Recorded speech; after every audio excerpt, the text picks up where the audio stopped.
Be'ezrat Hashem, dans ce cours, on va voir ensemble une très bonne question que pose le Harizal par rapport à toute cette période où il y a le déluge, le Maboul, où finalement toutes les créatures meurent et finalement le monde ne continue que grâce au fait qu'il y a Noach et ses enfants. Et la question que pose le Harizal est la suivante. Dans son livre, je vous donne la référence pour ceux qui veulent le voir, il y a un livre du Harizal qui s'appelle Likutei Torah du Harizal, et dans Parashat Noach. Il dit, je vais vous lire les mots et les traduire de manière à ce que vous voyez clairement ce qui est marqué. Ma shelo aya Noach adam harishon shebara kadosh baruch hu. Il dit pourquoi c'était pas Noach qui aurait dû être Adam Harishon, qui a été créé par Dieu. Pourquoi il dit ça? Kivan de sof kol ben Adam Harishon nimochu. Étant donné que finalement toute la descendance de Adam Harishon a été exterminée, a été détruite dans le Maboul. Va'anachnu kulanu ben Noach, et nous sommes tous, c'est-à-dire tous les êtres de la terre sont tous des descendants de Noach. Imken, dans ce cas-là, Mitrila Yeken, ce soit comme ça dès le départ, c'est puisque Dieu, finalement, de ce qui est sorti d'Adam Rishon, nous sommes tous les descendants que uniquement de Noach, alors que Noach soit le premier homme, et on n'a pas besoin de ni Adam Rishon, ni de toutes ces générations qui ont été exterminées. Alors, il répond à cela, et là, Biyot, Kol Haneshamot Shel Mabul Tzrichim Tikun. Il dit, sache non, que c'est pas ce qui s'est passé, c'est un événement qui était impératif. Toutes ces neshamot, depuis Adam Harishon jusqu'à Noach, avaient besoin d'une réparation. De quoi s'agit-il? Besod hamelachim sheyardu. C'est comme le secret des rois qui sont descendus. Alors, tout ça, bien sûr, on va l'expliquer. Ve'utzlechu la maboul, les tsar et femmes. Il fallait qu'il y ait ce maboul pour pouvoir les nettoyer, c'est-à-dire par cette mort du déluge, on allait retirer tout le mal et que le bien allait rester. Il dit bien que apparemment, il sent que ce serait à cause de la faute de Adam Harishon qui s'est passé ainsi. Il dit non, c'est juste une apparence, mais l'essentiel est que la mort c'est à cause de la mort des Melachim Harishonim. Et il dit, c'est que pour ça tu comprends pourquoi les enfants de Noach n'ont pu avoir eux-mêmes des enfants qu'après le Maboul. Et il dit, c'est pour ça que c'est marqué Vayu ledoulahem bani mahav. Ils n'ont eu des enfants qu'après le Maboul et pas avant. Pourquoi? Parce que eux, leur descendance, n'avaient pas besoin de cette réparation. Et bon, il continue à expliquer cela. Et bien sûr, toutes ces paroles-là nécessitent d'être expliquées. Alors, en fait, pour comprendre ce à quoi veut arriver le Harizal, il faut, ce sera là l'opportunité d'expliquer un sujet que j'ai souvent évoqué dans les cours, qui est l'essentiel de la révélation de la Kabbalah. En fait, la Kabbalah nous révèle cette période qui a précédé ce qui est marqué dans la Torah, lorsque nous lisons, bien sûr, ces premiers versets de la Torah, où on nous parle des 6 jours de la création. Il faut savoir qu'en réalité, il ne s'agit pas du tout de temps, puisque le temps à ce moment-là n'est pas existant. Donc, c'est marqué Kishishet Yamim Asa Hashem, car 6 jours Dieu a fait, c'est pas 6 jours que Dieu a fait, c'est dans les 6 jours Dieu a fait cela. Or, c'est marqué dans la Torah qui Sheshet Yamim Asa Hashem. Dieu a fait 6 jours. C'est le Zohar qui fait cette remarque, et il dit qu'en fait, Dieu dans la création, il avait prévu que cette création qui devait se matérialiser serait la représentation des 6 sphères qui sont Chesed, Gvura, Tiferet, Netzach, Hod, Yesod. Donc les 6 jours de dimanche à vendredi, c'est cet ordre-là. Chesed, premier jour, On appelle ça un jour. Donc Dieu a fait 6 sphères qui vont être la finalité de la création dans laquelle va finalement apparaître la création de l'homme, qui est Adam Arishon, donc dans la 6e sphira qu'on appelle le Yesod. Et en fait, ça c'est la finalisation des choses que nous voyons dans la Torah. Mais il faut savoir qu'il y a eu une période antérieure où chacun de nous a existé et chacun de nous a dû affronter des épreuves. Cette période-là est en allusion dans la Torah, d'abord dans le Bereshit, lorsqu'il est dit Vehaaretz hayeta tohu vavohu, la terre était tohu bohu, on fait allusion à cette période-là. Il y a un autre endroit où on nous parle avec plus de détails de cette période-là, mais caché comme sous une forme d'histoire. C'est dans la fin de la paracha de Vayishlach, où là-bas, à la fin, quand on parle des descendants de Esav, et à un moment donné, la Torah nous parle d'un sujet qui est surprenant, et j'ai eu l'occasion de vous le lire et de le détailler, et qui dit la chose suivante. Ve'ele amelachim asher malchu be'eretz Edom lifnei meloch melech libnei Israël. Voici les rois qui ont régné à Édom avant qu'il y ait un roi au Béné Israël. Et bien sûr, ce qui est surprenant, c'est que le premier roi des Béné Israël, qui est le roi Shaoul, c'est beaucoup, bien plus tard dans l'histoire. C'est à ce moment-là, quand on va nous annoncer le royaume de Shaoul, qu'on aurait pu nous dire, vous savez, Shaoul s'en est retiré sur le peuple d'Israël, et à Édom, il y a eu tel et tel roi. Donc, apparemment, c'est surprenant qu'à la fin de la paracha de Vayishlach, on nous dise « Vehele amelachim » voici les rois qui ont régné à Édom avant qu'il règne un roi au Béné Israël. Et là, on va nous parler de 7 rois. Et on va nous commencer à Vayimlor Bedom Bélar ben Beor. On va nous parler d'un roi qui s'appelle Béla. On va nous dire qu'il est mort. Des fois, on mentionne le nom de sa femme, des fois, c'est pas mentionné. Et donc, on va voir 7 fois, 1, 2, 3, 4, 5, 6, 7, où on nous parle d'un règne et d'une mort, et finalement, va y avoir le 8e, et ce 8e-là, Hadar, et on nous donne le nom de sa femme, Shemishto Mehetavel, et là, on ne nous parle pas de sa mort.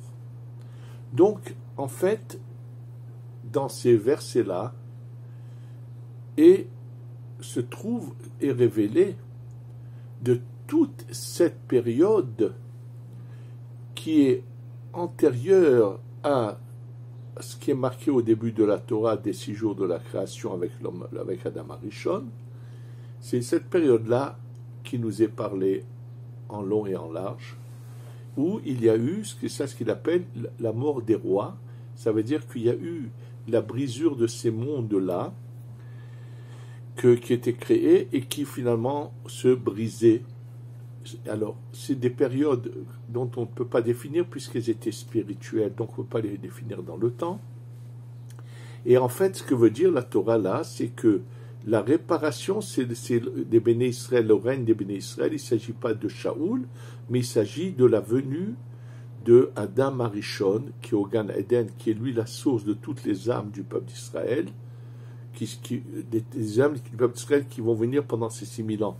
Parce qu'il y a au Gan Eden des âmes bien plus élevées que Adam Arishon, qui, elles, ont réussi dans cette période-là antérieure, et qui, elles, ne vont même pas devoir redescendre, faire un tour comme Adam Arishon, et restent au Gan Eden. Et c'est que dans le 7e millénaire que nous allons les retrouver. En tous les cas, il n'y a pas que Adam Arishon dans le Gan Eden, il y a Adam Arishon et toutes nos âmes à nous, de tous ceux qui viennent pendant cette période de 6000 ans. Et donc, en fait, le Arizal est en train de nous expliquer que ce qui s'est passé pendant cette période antérieure, qu'on va revenir et développer, ça ne s'est pas fini là. La continuation de cette période antérieure où il n'y a pas de réussite, il y a finalement une mort qui est le départ d'une réparation, continue réellement depuis Adam Arishon jusqu'au Maboul. Et tout le temps qu'il n'y avait pas eu la réparation, c'est comme une deuxième réparation à ces âmes-là de cette période-là, il ne pouvait pas avoir un monde réparé positif où des tzadikim vont venir, dont Noach va être un des premiers de ces tzadikim à venir. Ensuite, ce sera Abraham, Yitzhak, Yaakov, et ainsi de suite. C'est une période qui était nécessaire avec cette mort du déluge pour continuer cette réparation de cette période-là. C'est ça ce qui veut dire plus ou moins le Harizal. Et là, on va revenir sur cette période-là pour mieux comprendre ce qu'il dit le Harizal. En fait, dans le Zohar, qui explique cette période-là, et bien sûr, il explique par rapport à ces versets de la paracha de Vaishlach. C'est dans la révélation qui se trouve dans deux endroits dans le Zohar, dans la Hydra Rabba et la Hydra Zuta. Et nos sages en parlent souvent lorsqu'ils nous disent que Akadosh Baruch Hu Ya Boneh Olamot ou Mahrivan. Il créait des mondes et il les a détruits. Et le Zohar explique que c'est pas que Dieu a voulu délibérément détruire ce qu'il a créé. Comme le dit le Zohar, Dieu ne crée rien pour le détruire, pas du tout. Simplement, le but de la création, c'est que Dieu veut faire du bien, mais il faut qu'on puisse mériter ce bien pour ne pas manger le pain de la honte, du gratuit et quelque chose qu'on nous donne sans qu'on ait fait le moindre effort. Donc toute la base est cela. Cette période, leur existence, bien sûr, Rabbi Shimon ben Yochai, ses élèves la connaissaient à la perfection. Eux ont très bien appris la période de leur existence dans les détails. Et je vous dis, on était tous là-bas, on a tous eu des épreuves à affronter, et chacun naît dans ces 6000 ans exactement à l'emplacement auquel il est arrivé dans cette période-là. Dans leur existence, malheureusement, ça nous n'avons aucun détail. Rabbi Shimon ben Yochai ne l'a pas écrit, bien que lui le connaissait, ses élèves aussi. Ce qu'ils vont surtout se pencher, c'est d'expliquer qu'une fois que il y a cette destruction, et la destruction, comme le dit Zohar dans un autre endroit, c'est parce qu'à ce moment-là, dans cette période-là, tous ceux qui n'ont pas voulu recevoir la Torah ont été détruits. Et en fait, dans cette période-là, il y a également les âmes des 70 nations. C'est ce choix de choisir d'accepter ou ne pas accepter la Torah qui va définir qui devient le peuple d'Israël et qui va être au moment de la réparation des goyim, des non-juifs. Mais on leur donne une possibilité, puisque la porte est ouverte à tout celui qui veut faire le pas, se convertir et recevoir la Torah, la porte lui est ouverte. C'est pour ça que nous nous retrouvons sous la même forme, sous la même apparence, pendant cette période de 6000 ans. Et là, bien sûr, il faut savoir qu'il se passe donc des événements où chacun a été mis à l'épreuve, et la conduite qu'on a eue a fait ce qui en est ressorti. Comme je vous l'ai dit, il y en a qui ont été tellement parfaits, qui ont reçu la Torah. Eux n'ont pas été détruits, mais eux vont se retrouver directement pour l'étape suivante déjà au Gan Eden, sans avoir besoin de revenir ici sur Terre. Par contre, même parmi ceux qui ont réussi, comme tous ceux qui étaient inclus dans Adam Arishon, qui avaient besoin de descendre pour continuer des réparations, il faut savoir que nous ne voyons pas chez Adam Arishon la différence dans les enfants qui naissent, qu'il y ait une différence entre le peuple juif et les autres nations. C'est un mélange. C'est-à-dire qu'il n'y a pas eu encore malheureusement la séparation nécessaire des parcelles positives qui se séparent des parcelles négatives. Parce que même ceux qui ont accepté la Torah dans cette période-là antérieure, malheureusement, ils étaient attachés à des éléments négatifs, et donc finalement, il va falloir qu'il se passe, en fait, cette destruction qu'il y a eu dans cette période antérieure va continuer entre la période de Adam Arishon et le déluge. Et sachez que eux, pendant toute cette période-là, c'est une période qui n'a rien à voir avec telle que nous vivons la vie actuellement dans la matière dans laquelle nous sommes. La preuve que je vous ai déjà ramenée, mais que je vais vous répéter de nouveau, qui est tellement évidente. Lorsqu'on annonce à Abraham la naissance d'un enfant, comment réagit Sarah? Comment est-il possible qu'un homme de 100 ans et une femme de 90 ans aient des enfants? C'est ça la réaction de Sarah. Sarah et Abraham ont connu leur aïeul Shem, le fils de Noach. Il leur a même raconté toute la période du déluge. Comment ça s'est passé quand ils étaient dans la Teva.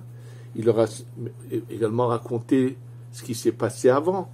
Or, la Torah ne n'arrête pas de nous citer dans ces générations, depuis Adam Arishon jusqu'à après la période du déluge, jusqu'au moment du déluge, les couples qui ont des enfants à un âge très tardif, et nous savons que par exemple Adam Arishon va vivre 930 ans, et d'autres vivent aussi comme ça des 800 ans, des 700 ans, et ils ont des enfants à des âges très tardifs. Comment se fait-il dans ce cas que Sarah se dit comment un homme de 100 ans avec une femme de 90 ans vont avoir des enfants? Quel est son problème? Bon, bien sûr, elle a tout à fait raison, Sarah. Cette période de Adam Arishon jusqu'au déluge, bien que dans notre calendrier, elle a l'air de correspondre à des années comme les nôtres, en réalité, la même question qu'a posée le Harizal, on pourrait presque dire qu'on aurait dû commencer un nouveau calendrier après le déluge, puisqu'on passe dans une phase de temps qui n'a rien à voir. Le temps depuis Adam Arishon jusqu'au déluge est un temps spirituel qu'on ne peut pas définir par rapport à la vie, d'ailleurs spirituelle. Elle n'a rien à voir avec la vie telle que nous la vivons sur Terre actuellement. C'est une période qui ressemble énormément entre cette période antérieure qui était que spirituelle. C'est comme une période de transition entre cette période qui était le monde du Tohu, le monde de la destruction, qui est antérieure à ce qui est marqué dans la Torah Bereshit, et la période et nos années à nous depuis le Noach jusqu'à la venue du Mashiach pour bientôt. Et donc ce serait comme une période un peu transitoire où continue ces brisures et où le mal domine, puisque la quasi-majorité n'est pas bonne. Il y a quelques rares âmes qui sont parfaites, qui sont bonnes, et il va falloir de nouveau tout briser, tout détruire pour affaiblir le mal, pour qu'enfin le bien arrive à s'en sortir, à se séparer. Et en fait, déjà chez Noach, il va y avoir commencé sa séparation. Il y a 3 enfants, il y en a un qui est complètement mauvais. D'ailleurs, il va maudire, il va le baisser, il va le rabaisser, il va le rapprocher de presque des animaux, puisque par sa malédiction que fait Noach sur Ham, il va presque les rendre presque des animaux, il va les rapprocher de ce qui est l'intermédiaire entre l'animal et l'homme. C'est pour ça que sa malédiction va faire ce qu'elle va faire sur une partie de la population qui se trouve dans le monde, mais avec la possibilité de remonter très haut.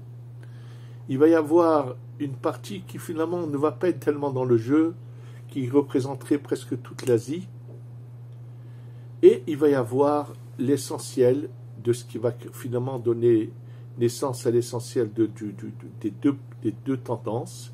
Ça va être dans la descendance de Shem. De Shem vont sortir qui? Abraham. De Abraham va sortir la clipa qui est collée à Abraham, qui va sortir, ça va être Ishmaël, et qui va donner donc tout l'islam et tous les musulmans. Et ensuite, il va y avoir de Yitzhak, la clipa, de l'autre côté à gauche, qui est Esav, donc Édom, et tout l'Occident, surtout avec la chrétienté. Et finalement, la pureté, c'est sans clipa, sans mal, c'est Yaakov.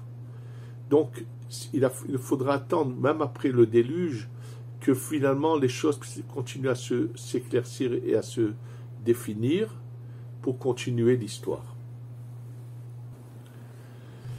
Et la finalité des choses, c'est que pendant toute cette période, toutes les neshamot qui arrivent à se libérer de leur klipa réussissent l'épreuve.